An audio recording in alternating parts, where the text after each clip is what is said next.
Bonjour, après avoir parlé de la création, nous allons parler maintenant de la révélation chez Franz Rosenzweig.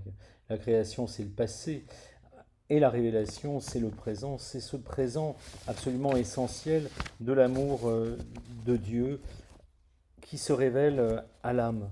Et c'est la raison pour laquelle, alors que le texte biblique qui dominait dans la réflexion sur la création était la Genèse au chapitre 1, avec cette formule ceci et cela était bon, même très bon, euh, là, ce qui va dominer, c'est le texte du Cantique des Cantiques.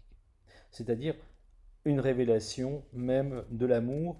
Et le chapitre commence par cette formule, l'amour est fort comme la mort.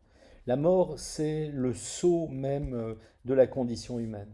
L'amour, c'est ce qui va sauver de la mort, comme dans le très bon, c'est-à-dire un excès de la vie. Mais il faut encore comprendre ce que signifie l'amour. L'amour n'est pas seulement la bonté dans le judaïsme. Là encore, le miroir inversé, c'est l'islam. Du moins, une certaine conception qu'a Rosenzweig de l'islam, une conception rationaliste qui n'est probablement pas exactement celle de l'islam réel. Il y a un décalage qu'il faudra comprendre et que nous reverrons prochainement. En tout cas, selon lui, pour l'islam, l'amour divin, c'est de révéler la loi même des créateurs, c'est-à-dire la loi de son décret arbitraire de créateur. Pour l'islam, Allah est tout amour. Mais qu'est-ce que c'est cet amour? C'est le fait de donner à l'humanité le cadeau objectif de la création. Et le plus beau cadeau que dans l'islam Dieu donne, c'est un livre, c'est le Coran. Alors que dans la conception juive et chrétienne, on pourrait dire biblique, de la révélation, Dieu ne donne pas quelque chose, il s'offre lui-même comme objet d'amour dans une Torah d'amour qui permet de le rencontrer et de vivre saintement en sa présence. C'est tout à fait différent. Et d'ailleurs, le fait que l'islam propose un livre indique que les décrets de Dieu sont éternels, que jamais il ne changera, alors que dans le judaïsme, ce qui s'offre, c'est une Torah orale, qui signifie que la parole est le véritable enseignement, et que la parole est plus sainte que l'écrit. C'est quelque chose de tout à fait fondamental. Et donc en ce sens-là, pour Rosenzweig, comme pour la Kabbale d'ailleurs, le Cantique des Cantiques est la clé, la révélation, celle qui ouvre une spiritualité, celle qui doit vaincre la clôture même du silence d'un monde clos, qui est le monde du pré-monde, le monde païen, qui se cache, qui ne veut pas sortir de lui-même. Et qui veut rester à l'intérieur de lui-même. On pourrait dire un monde qui est pécheur parce que précisément il ne veut pas s'ouvrir à l'événement de Dieu qui se révèle.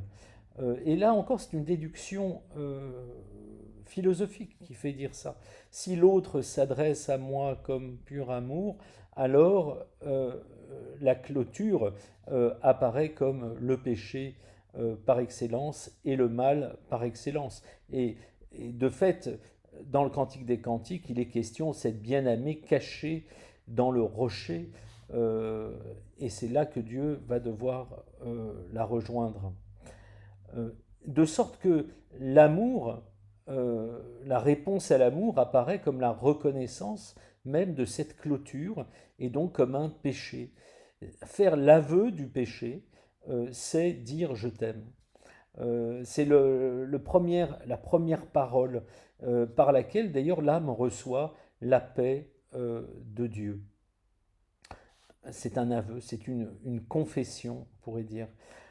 Et là encore, l'islam est un contre-exemple, parce que l'islam développe l'idée d'une soumission comme suite de devoirs à remplir, comme une forme d'éthique de la performance. Le mot est de Franz Rosenzweig. Plus difficile est l'acte, plus il est estimé, car autant plus grand est l'abandon à Dieu qui est exigé pour le réaliser. En ce sens-là, l'éthique de l'islam, c'est l'éthique du héros païen, une éthique héroïque qui dévoile finalement pour Rosenzweig que l'islam, c'est une religion qui a le paganisme comme modèle. Et qu'en ce sens-là, c'est une dénaturation de la révélation. C'est vraiment la thèse de fond qu'a Rosenzweig. Au contraire, pour Rosenzweig, comme pour son ami Martin Buber, la révélation en tant qu'amour, elle pose un jeu et un dialogue comme forme de réponse, ce qui fait que d'ailleurs dans la Genèse, le dialogue avec Dieu va s'ouvrir dès l'origine. Dieu se promène au milieu du jardin et il appelle Adam, il lui dit où es-tu? Il le nomme, il l'appelle et il attend un me voici. Donc, et qu'est-ce qu'Adam doit écouter? C'est-à-dire, qu'est-ce qui, dans la révélation, se donne à écouter d'abord? Ce qui se donne à écouter, c'est l'acte même d'écoute. Écoute Israël, le Seigneur ton Dieu est l'unique, etc. C'est ce que formule le Shema Israël. Tu aimeras le Seigneur ton Dieu de tout ton cœur, de toute ton âme, de toutes tes forces. Ce commandement, il est la pure présence à l'aujourd'hui de la révélation, il est la pure présence, il est le présent de la révélation et de la réponse à la révélation. En ce sens-là, il est l'aujourd'hui de la révélation, il est l'essence de la révélation. En réponse à ce commandement de l'amour, l'âme doit devenir sonore, elle doit devenir parole à son tour. Et la première parole, comme je le disais, c'est la parole de l'aveu, d'une confession de soi, qui est la confession du fait de vivre dans la clôture. À la différence de l'islam. La confession de foi pour l'islam, elle ne signifie pas j'ai péché, elle est d'abord l'affirmation que Dieu est Dieu. Elle est en réalité une confession d'incroyance pour Rosenzweig, parce qu'elle ne fait pas profession du Dieu révélé, mais seulement du Dieu caché, comme le païen, comme le rationaliste. Dans la révélation véritable, l'âme peut répéter « Dieu, tu es mon Dieu » comme dans le psaume. Elle peut prier. Et c'est ça l'ultime résultat atteint dans la révélation, un débordement de la confiance parfaite de l'âme qui est la prière. La question n'est pas du tout de savoir si la prière sera satisfaite d'ailleurs. C'est la prière elle-même qui est la satisfaction, parce qu'elle est la réponse. Et ce que dit le psaume, que ma prière et ton amour ne s'écartent pas de moi, c'est ça la prière de l'âme. Et c'est ça le sens extrêmement profond de la révélation. Là encore, j'insiste, parce que le vocabulaire employé est un vocabulaire biblique et un vocabulaire religieux.